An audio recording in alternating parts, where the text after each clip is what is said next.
Daily. Taste the Daily. Tirumala Vaikuntha ద్వార దర్శనాలపై నేడు ఉన్నత స్థాయి సమీక్షా సమావేశం జరగనుంది. మంత్రులు Anam Ramanarayana Reddy, Vangalapudi Anitha, TTD chairman BR Naidu నేతృత్వంలో సమావేశం జరగనుంది. డిసెంబర్ 30 నుంచి జనవరి 8వ తేదీ వరకు 10 రోజుల పాటు వైకుంఠ ద్వార దర్శనాలకు అనుమతించనున్నారు. ఇక భక్తుల భద్రతే ప్రధానంగా ఇప్పటికే వైకుంఠ ద్వార దర్శనం టోకెన్లు, టికెట్లను ఆన్లైన్ ద్వారా టీటీడీ కేటాయించారు. ఇక సామాన్య భక్తులకు పెద్దపీట వేస్తూ 164 గంటల పాటు వైకుంఠ ద్వార దర్శనం కొనసాగుతుందని, మిగతా 7 రోజులు ఎలాంటి టోకెన్లు, టికెట్లు లేని భక్తులను కూడా వైకుంఠ ద్వార దర్శనం కల్పించనుంది.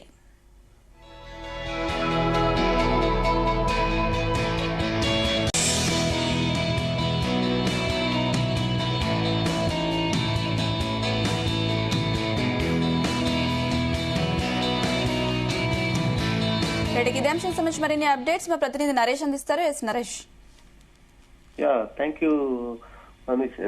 ఇక యాక్చువల్ గా ఈ వైకుంఠ ఏకాదశికి సంబంధించి అయితే మాత్రం ఇప్పటి వరకు పూర్తి స్థాయిలో అయితే ఏర్పాట్లు కూడా చేస్తున్నటువంటి పరిస్థితి అయితే ఏర్పడుతోంది. దాంట్లో విధంగానే వైకుంఠ ఏకాదశికి సంబంధించినటువంటి కొన్ని టికెట్స్ కూడా లక్కీ డిప్ ద్వారా అయితే మాత్రం 1,20,000 టికెట్లు అయితే మాత్రం ఓపెన్ చేశారు. తర్వాత ఆ టికెట్స్ ఓపెన్ చేసుకున్న తర్వాత మళ్ళీ లోకల్ కి సంబంధించి కూడా అది కూడా లక్కీ డిప్ టోకన్స్ కూడా రిలీజ్ చేశారు. మొత్తం కూడా ఆన్లైన్ కి సంబంధించి 30వ తేదీ, 1వ తేదీ, 31వ తేదీ ఈ 3 రోజులకు సంబంధించి మొత్తం ఆన్లైన్ సిస్టమ్ మాత్రమే టోకన్స్ మాత్రమే ప్రవేశపెట్టారు. దాని తర్వాత తరుపతి 7 రోజుల నుంచి మాత్రం మొత్తం టోకన్ సిస్టమ్స్ ఏమీ లేకుండా డైరెక్ట్ గా సర్వదర్శనానికి వచ్చే విధంగా అయితే మాత్రం టీటీడీ అయితే ఏర్పాట్లు అయితే చేస్తా ఉంది. దీనికి సంబంధించి బోర్డులో కూడా గతంలో జరిగినటువంటి బోర్డు మీటింగ్ లో కూడా దీనికి ఆమోదం అయితే తీసుకున్నారు. అలాగే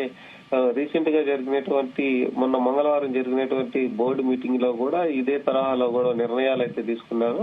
ఇక ఈ రోజు తీసుకుంటే మాత్రం ఇక ఈ రోజు హోం మంత్రి అలాగే దేవాదాయ శాఖ మంత్రి ఆనం రామనారాయణ కూడా ఈ రోజు వచ్చి దీనిపైన అయితే మాత్రం పూర్తి స్థాయిలో కూడా సమీక్ష అయితే నిర్వహిస్తా ఉన్నారు.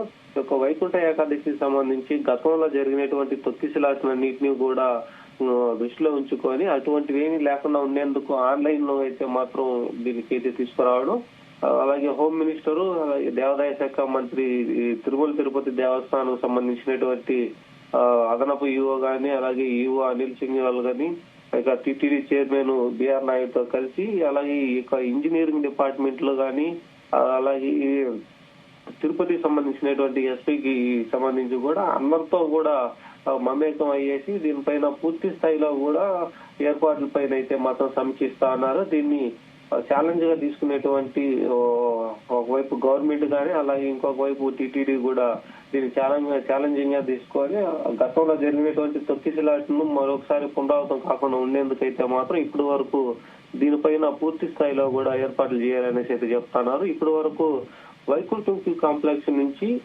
ఒక 2వ తేదీ నుంచి 8వ తేదీ వరకు జరిగేటువంటి ఆ దర్శనాలకు అయితే మాత్రం డైరెక్ట్ గా టోకన్స్ లేనటువంటి భక్తులంతా కూడా పంపిస్తారు. కాబట్టి దాంట్లో ఆ వైకుంఠం క్యూ కాంప్లెక్స్ లో ఆ ఒక మేనేజ్మెంట్ ఎలా ఉండబోతుంది, అక్కడికి వచ్చేటువంటి వాటిల్లో ఇప్పటికే చంద్రబాబు నాయుడు కూడా చెప్పారు దీనిపైన ఏఐని అయితే మాత్రం తీసుకురావాలి. ఏఐని తీసుకొస్తే భక్తులకి ఆ ఒక దర్శనం టైమింగ్ వాటినన్నింటినీ కూడా దీంట్లో ఉపయోగపడుతుంది అనేసి అయితే మాత్రం ఏపీ సీఎం చంద్రబాబు నాయుడు కూడా చెప్పినటువంటి పరిస్థితుల్లో, కాకపోతే అది రావడానికి కొంచెం సమయం తీసుకోబోతుంది. కాబట్టి దీనిపైన అయితే మాత్రం ఇప్పటికే మేనేజ్మెంట్ ఎలా ఉండబోతుందన్న దానిపైన అయితే మాత్రం పూర్తి స్థాయిలో కూడా సమీక్షించడానికి అయితే పెద్ద ఎత్తున కూడా ఏర్పాట్లు అయితే చేస్తా ఉన్నారు. ఇక వాటిల్లో క్యూ లైన్ లో ఉండేటువంటి పద్ధతులు ఎలా ఉండబోతున్నాయి, ఇక దానికి వైకుంఠం క్యూ కాంప్లెక్స్ లో ఎంతసేపు వెయిటింగ్ ఉండబోతుంది, భక్తులకైతే మాత్రం ఒక రోజుకి 80,000 నుంచి 90,000 వరకు దర్శించుకునే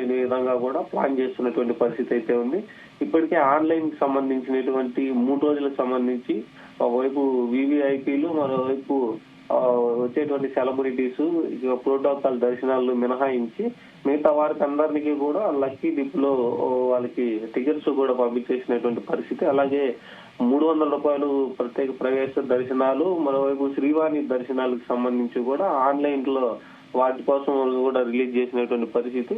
వీటన్నిటినీ కూడా తీసుకున్న తర్వాత ఏ రోజుకి ఆ రోజు పంపించేటువంటి దర్శనాలన్నింటినీ భక్తులకి ఎక్కడి నుంచి ఎంతైతే అక్కడికి చేరుకోగలుగుతారో, ఒక రోజులో ఎంతమందికి దర్శనం చేయించగలుగుతారో, ఈ వైకుంఠ ద్వార దర్శనాలకి ఎక్కువగా ప్రిఫరెన్స్ ఇచ్చేటువంటి భక్తులైతే మాత్రం పూర్తి స్థాయిలో కూడా తిరుమలకి అయితే చేరుకుంటారు. ఆ తిరుమలకి చేరుకునేటువంటి భక్తులు టోకన్ లేకుండా ఉండేటప్పుడు అక్కడ తొక్కిసలాట జరగకుండా వాళ్ళని నేరుగా క్యూ లైన్ లో పంపించడం, ఏ రోజు వచ్చినటువంటి భక్తులకి ఆ రోజే దర్శనం చేపించే విధంగా, అంటే ఉత్తర ద్వార దర్శనం చేపించే విధంగా కూడా టీటీడీ యొక్క కీలక నిర్ణయాలు కూడా తీసుకునేటువంటి పరిస్థితులు ఉంది.